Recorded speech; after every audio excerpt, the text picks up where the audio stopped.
ഏവർക്കും നമസ്കാരം. വലിയ സന്തോഷമുള്ളൊരു സന്ദർഭമാണിത്. ഞാൻ പഠിച്ച സ്കൂള് അമ്മാടം സെന്റ് ആന്റണീസ് സ്കൂളിലെ പൂർവ്വ വിദ്യാർത്ഥികൾ 1982-83 ബാച്ചിലുള്ള വിദ്യാർത്ഥികളുടെ ഒരു സംഗമമാണ്. ഓരോ ഒത്തുചേരലുകളും വലിയ സന്തോഷം നൽകുന്നതാണ്. പൂർവ്വ വിദ്യാർത്ഥി സംഗമമാണെങ്കിലും ഓണാഘോഷമാണെങ്കിലും നമുക്കൊരുപാടധികം ഓർമ്മകൾ സമ്മാനിക്കുന്ന ഒന്നാണ്. ഓർമ്മകൾക്ക് ഏറെ പ്രാധാന്യവും പ്രസക്തിയും ഒക്കെ വരുന്നത് നമ്മുടെ ജീവിതത്തിന്റെ ഒരു പകുതി വഴിയിൽ എത്തിച്ചേരുമ്പോഴാണ്. ഏകദേശം ഒരു 40 വയസ്സ് കഴിഞ്ഞ് 50 വയസ്സ് കഴിഞ്ഞ് നമ്മൾ പിന്തിരിഞ്ഞ് ചിന്തിക്കാൻ കുറേയും കൂടെ പക്വമായി തുടങ്ങുന്ന സമയത്ത് നമ്മുടെ ജീവിതത്തിലെ ഏറ്റവും വലിയ സമ്പാദ്യം, നമ്മുടെ ജീവിതത്തിലെ ഏറ്റവും വലിയ നേട്ടം നമ്മുടെ നല്ല സുന്ദരമായ ഓർമ്മകളാണ് എന്ന് നമ്മൾ കൂടുതൽ തിരിച്ചറിയും. ശൈശവം, ബാല്യം, കൗമാരം, യൗവനം, വാർദ്ധക്യം എന്നിങ്ങനെയുള്ള ഋതുഭേദങ്ങളിലൂടെ സഞ്ചരിച്ചുകൊണ്ടാണല്ലോ നമ്മുടെ ജീവിതയാത്ര തുടരുന്നത്. ഈ ഓരോ കാലഘട്ടത്തിൽ നിന്നും നമ്മൾ പിന്നിട്ടൊരു യൗവനവും പൂർത്തിയാക്കി ഒരു മധ്യവയസ്കതയിൽ എത്തുന്ന സമയത്ത് നമ്മളിങ്ങനെ ആലോചിക്കും, അതായത് ഇനി വരാൻ പോകുന്ന കാലത്തെക്കുറിച്ചുള്ള നമ്മുടെ പ്രതീക്ഷകൾ എന്താണ്. ഏകദേശം ഒരു പ്രായമൊക്കെ ഒരു ജീവിതത്തിന്റെ ഒരു പകുതി കടന്നിരിക്കുന്നു. നമുക്കത് പ്രതീക്ഷ നിറഞ്ഞ കുറെ സങ്കല്പങ്ങളും സ്വപ്നങ്ങളും ഒക്കെയാണ്. നമുക്കറിയില്ല ഇനി എത്ര നാള്, എത്ര നിമിഷം ജീവിക്കും. ഈ നിമിഷം വേണമെങ്കിൽ തീർന്നു പോകാൻ അത്രയും ക്ഷണികമാണ് മനുഷ്യന്റെ ലൈഫ് എന്ന് പറയുന്നത്. അപ്പോൾ ഫ്യൂച്ചറിനെ കുറിച്ച് നമുക്കുള്ളത് കുറേയധികം എക്സ്പെക്ടേഷൻസ് ആണ്. പാസ്റ്റിനെ കുറിച്ച് നമുക്കുള്ളത് കുറേ കൂടെ വലിയ റിയാലിറ്റിയാണ്. നടന്ന സംഭവങ്ങൾ, ജീവിതത്തിലെ യാഥാർത്ഥ്യങ്ങൾ, ജീവിതത്തിലെ നല്ല നല്ല നല്ല സ്മരണകൾ. അവിടെ നിങ്ങളെല്ലാവരും, നമ്മളെല്ലാവരും വളരെ ബ്ലെസ്ഡ് ആണ്, അനുഗ്രഹീതരാണ്. കാരണം നമുക്ക് വളരെ അഭിമാനത്തോടുകൂടിയും ആനന്ദത്തോടുകൂടിയും ഹൃദയത്തോട് ചേർത്ത് വെക്കാവുന്ന, ഇങ്ങനെയൊക്കെ കൂടിച്ചേരുമ്പോൾ പങ്കുവെക്കാവുന്ന കുറെ നല്ല നല്ല നല്ല നല്ല ഓർമ്മകൾ ഉണ്ട്. ഇപ്പൊ നമ്മൾ കേരളത്തിന്റെ കഴിഞ്ഞൊരു 100 വർഷത്തെ ഒരു ചരിത്രം എടുത്തു നോക്കിയാൽ സിനിമ, അല്ലെങ്കിൽ സംഗീതം, സാഹിത്യം, ഇതൊക്കെയാണ് നമ്മുടെ പ്രിയപ്പെട്ട പ്രധാനപ്പെട്ട വിനോദ ഉപാധികൾ, എന്റർടൈൻമെന്റ്സ് എന്നിരിക്കെ സിനിമ തന്നെ എടുത്തു നോക്കുക. ഇപ്പൊ സിനിമയിൽ നമുക്കേറെ പ്രിയപ്പെട്ട, ഒരു പക്ഷെ മലയാള സിനിമയുടെ ചരിത്രത്തിലെ ഏറ്റവും തല ഉയർത്തി നിൽക്കുന്ന താരങ്ങളിൽ പലരും, പ്രധാനപ്പെട്ടവര് ഇപ്പൊ മമ്മൂട്ടി, മോഹൻലാൽ, അവരെടുത്ത് നോക്കിയാൽ 80കളുടെ തുടക്കത്തിലാണ് സിനിമയിൽ അരങ്ങേറി പിന്നീട് അരങ്ങ് വാഴുന്നത്, അല്ലെ? ഇനി നായികമാരെടുത്ത് നോക്കിയിട്ടുണ്ടെങ്കിൽ പിന്നീട് ശോഭനയും ഉർവശിയും രേവതിയും സുഹാസിനിയും സുമലതയും ഒക്കെ നമ്മുടെ മനസ്സ് നിറച്ചിട്ടുള്ള താരങ്ങളൊക്കെ 80കളുടെ തുടർച്ചയായിട്ട് വീണ്ടും 90കളിലും തുടർന്ന് കരിയർ സ്വന്തമാക്കിയവരാണ്. നമ്മൾ സംവിധായകരെടുത്ത് നോക്കിയാൽ മലയാള സിനിമയ്ക്ക് എന്നെന്നും ഓർത്തു വെക്കാവുന്ന നല്ല ചിത്രങ്ങൾ സമ്മാനിച്ച സത്യനന്ദിക്കാടും ജോഷിയും കമലും സിബി മലയിലും അങ്ങനെയുള്ള എത്രയോ സംവിധായകർ, ഭരതനും പത്മരാജനും ഒക്കെ 80കളിൽ ആണ് മലയാള സിനിമയ്ക്ക് മഹത്തായിട്ടുള്ള സംഭാവനകളാകുന്ന ചലച്ചിത്ര സൃഷ്ടികൾ സമ്മാനിച്ചത്. ഞാനത് എളുപ്പം മനസ്സിലാവാൻ കേട്ടോ പറയുന്നത്. നമ്മൾ പൊളിറ്റിക്സ് എടുത്തിട്ടുണ്ടെങ്കിലും ലിറ്ററേച്ചർ എടുത്തിട്ടുണ്ടെങ്കിലും അവിടെയൊക്കെ നല്ല ഉദാഹരണങ്ങൾ നമുക്ക് കിട്ടും. നമ്മൾ ഏറ്റവും അധികം ഇഷ്ടപ്പെടുന്നതാണ് സംഗീതം. ഇപ്പൊ ഈ കൂട്ടത്തിൽ തന്നെ പലരും നന്നായി പാട്ട് പാടുന്നവരും ഇനി ഇവിടെ പാടാൻ തയ്യാറെടുക്കുന്നവരൊക്കെയാണെന്ന് എനിക്കറിയാം. പാട്ടിന്റെ ലോകം എടുത്തു നോക്കിയാൽ മലയാള സിനിമാ സംഗീതത്തിൽ യേശുദാസും പി ജയചന്ദ്രനും MG ശ്രീകുമാറും KS ചിത്രയും സുജാതയും ഉണ്ണിമേനോനും വേണുഗോപാലും ഉൾപ്പെടെയുള്ളവരൊക്കെ നമുക്ക് എന്നെന്നും ഗൃഹാതുരമായിട്ട് ഹൃദയത്തോട് ചേർത്ത് വെക്കാൻ, ഓർത്തു വെക്കാൻ പാകത്തിനുള്ള പാട്ടുകൾ സമ്മാനിച്ചിട്ടുണ്ട് 80കളിൽ, പിന്നീട് 90കളിൽ. ഇപ്പോൾ നമ്മൾ ഒറ്റയ്ക്കൊന്നിരുന്ന യൂട്യൂബിലോ അല്ലെങ്കിൽ റേഡിയോയിലോ ഒന്നൊരു പാട്ട് കേൾക്കാൻ തുടങ്ങിയാൽ, അരികിൽ നീ ഉണ്ടായിരുന്നെങ്കിൽ ഒരു മാത്ര വെറുതെ നനച്ചുപോയി എന്നൊരു പാട്ട് കേട്ടാൽ നമുക്ക് മനസ്സിലൊരു നിറവുണ്ടാവും. അനുരാഗിണി ഇതായൻ കരളിൽ വിരിഞ്ഞ പൂക്കൾ, എത്ര മനോഹരമാണ്. വാതിൽ പഴുതിലൂടെ എൻ മുന്നിൽ കുങ്കുമം വാരി വിതറും ത്രിസന്ധ്യ പോകെ സുഖമോ ദേവി ഒരു ദളം മാത്രം ഇന്നെനിക്ക് പൊട്ടുകുത്താൻ.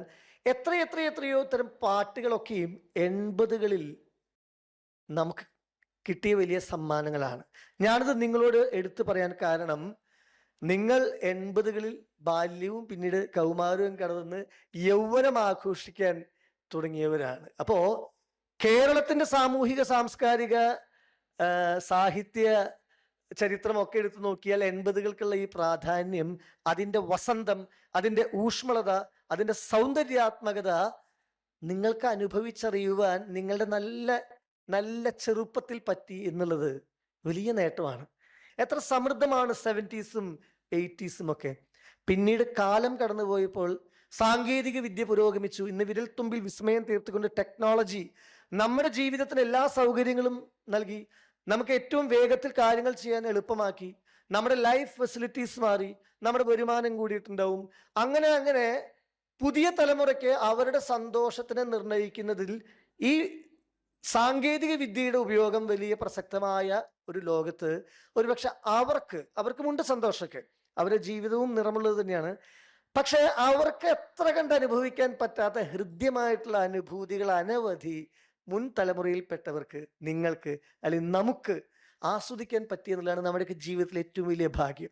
അല്ലാതെ കുറേ ലക്ഷക്കണക്കിന് രൂപ ബാങ്കിൽ ബാലൻസ് ഉണ്ട് എന്നുള്ളതോ, വലിയ വില്ലയോ വലിയ ഫ്ലാറ്റോ വലിയ വില കൂടിയ വാഹനമോ സ്വന്തമായിട്ടുണ്ടോ എന്നുള്ളതോ മാത്രമല്ല. അതൊക്കെ വേണം. അത് മാത്രമല്ല ജീവിതത്തിന്റെ ആനന്ദത്തിനെ രേഖപ്പെടുത്തുന്ന പ്രധാനപ്പെട്ട കാര്യം. ഒന്ന് കണ്ണടച്ചൊന്ന് ആലോചിച്ചു നോക്കിയാൽ നമ്മുടെ മനസ്സിലേക്ക് ഇങ്ങനെ തെളിഞ്ഞു വരണം മലയാള നാടിന്റെ മരതക ഭംഗി.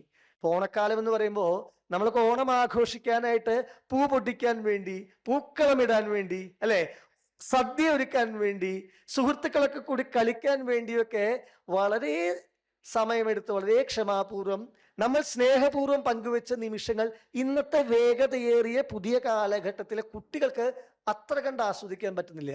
അവരുടെ എന്റർടൈൻമെന്റ്സ് മാറി. ഈ ആസ്വാദനത്തിന്റെ തലം മാറുന്നതിൽ ഉണ്ടാകുന്ന ഒരു വ്യത്യാസം മനുഷ്യന്മാർ തമ്മിൽ, വ്യക്തികൾ തമ്മിലുള്ള ആത്മബന്ധത്തിന്റെ അളവിൽ കുറവ് വരുന്നുണ്ട്. ഇതൊരു സത്യമാണ്. നമുക്ക് സുഹൃത്തുക്കൾ തമ്മിൽ, നമുക്ക് അച്ഛനമ്മമാരും മക്കളും തമ്മിൽ, വീട്ടിലുള്ള സഹോദരങ്ങൾ തമ്മിൽ, അല്ലെ, അയൽക്കാർ തമ്മിൽ, ഒരേ നാട്ടുകാർ തമ്മിലൊക്കെ ഉണ്ടാവുന്ന മാനസികമായ ഒരു അടുപ്പം, ഒരു വിശേഷമുണ്ടായാൽ ഓടി എത്തിച്ചേരാൻ, എല്ലാവരും കൂടെ സന്തോഷം പങ്കുവയ്ക്കാൻ, പരസ്പരം സഹായിക്കാൻ, സേവിക്കാനൊക്കെ നിങ്ങളുടെയൊക്കെ തലമുറയിലുള്ളവർക്ക് കിട്ടിയ ഒരു വലിയ അവസരം ഇന്നില്ല. ഇന്ന് സമയമില്ല ആർക്കും. ഓടിപ്പടഞ്ഞുകൊണ്ടിരിക്കുകയാണ്. എന്തിനാണ്?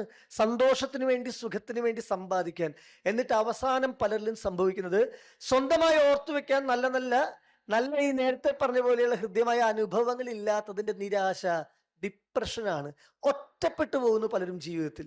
അപ്പൊ ഒറ്റപ്പെടലല്ല, ഒത്തുചേരലാണ് നമ്മുടെ ജീവിതത്തിലെ ഏറ്റവും വലിയ ആനന്ദം നൽകുന്ന അനുഭവം എന്ന് ഓർമ്മപ്പെടുത്തുന്നതാണ് ഇത്തരം സദസ്സുകൾ. KGF എന്നൊരു സിനിമ നിങ്ങൾ കണ്ടിട്ടുണ്ടോ? ആ KGFന്റെ ഒരു കഥയിൽ ഒരു കുഞ്ഞ് ജനിക്കുകയും വളരുകയും ചെയ്യുന്നു. അതിന്റെ സെൻട്രൽ സ്റ്റോറിയുമായിട്ട് ഈ കുട്ടിയുടെ ജനനം കണക്റ്റഡ് ആണ്. 1982-83 കാലഘട്ടങ്ങളിൽ നിങ്ങൾ അമ്മാടം സ്കൂളിലേക്ക് പഠിക്കാനായിട്ട് പോകുന്ന പുസ്തക സഞ്ചിയും പുത്തനുടുപ്പും ഒക്കെ ആയിട്ട് പള്ളിക്കൂടത്തിൽ പഠിക്കാൻ ഇങ്ങനെ നിരനിരയായിട്ട് പോകുമ്പോൾ നമ്മുടെ നാട്ടിൽ ഒരമ്മ ഒരു കുഞ്ഞിനെ പ്രസവിക്കാൻ വേണ്ടി തയ്യാറെടുത്തുകൊണ്ടിരിക്കുകയായിരുന്നു. 1983 എന്ന വർഷത്തിൽ ആ അമ്മ ആ കുഞ്ഞിനെ പ്രസവിച്ചു. നിങ്ങൾ ഏകദേശം പഠനം പൂർത്തിയാക്കുമ്പോൾ 83 ജനിച്ച ആ കുഞ്ഞാണ് നിങ്ങളോട് സംസാരിക്കുന്നത് ഞാൻ. എൻ്റെ ജനനം 1983 ഡിസംബർ 31-നാണ്. അപ്പൊ 83 എന്നൊരു പേര്, 1983 എന്നൊരു സിനിമ റിലീസായ സമയത്തും 83 ബാച്ചിന്റെ ഒരു പ്രോഗ്രാം എന്ന സമയത്തും എൻ്റെ മനസ്സിലേക്ക് വരുന്ന ആദ്യത്തെ സന്തോഷം, ഞാൻ 83 ജനിച്ച കുട്ടിയാണ്. അപ്പൊ 83 അന്ന് 10-15 വയസ്സുള്ള ചേട്ടന്മാരും ചേച്ചിമാരും ഒത്തൊരുമിച്ചൊരു പരിപാടി ചെയ്യുമ്പോൾ അതിൽ പങ്കെടുക്കുക എന്നുള്ളത് എനിക്ക് വലിയ സന്തോഷമുള്ളതാണ്. ഇത് ഓണക്കാലമാണ്. ഓണം നിറവിൻ്റെ ഉത്സവമാണ്. പരസ്പര സ്നേഹത്തിൻ്റെ, പരസ്പര ബഹുമാനത്തിൻ്റെ, പരസ്പരം സഹായിക്കുന്നതിൻ്റെ, സ്നേഹിക്കുന്നതിൻ്റെ, സേവിക്കുന്നതിൻ്റെ വലിയ അനുഭവങ്ങൾ പങ്കിടാൻ പറ്റുന്ന ഈ ഓണക്കാലം നിങ്ങൾക്ക് ഇത്തരത്തിലുള്ള ഒരു ഒത്തുചേരലിലൂടെ വീണ്ടും നല്ല ഓർമ്മകൾ പങ്കുവയ്ക്കുവാനുള്ളൊരു പൂക്കാലമായി മാറട്ടെ. എല്ലാവർക്കും നന്മകൾ ഉണ്ടാവട്ടെ. വാക്കുകൾ ചുരുക്കുന്നു. നന്ദി, നമസ്കാരം.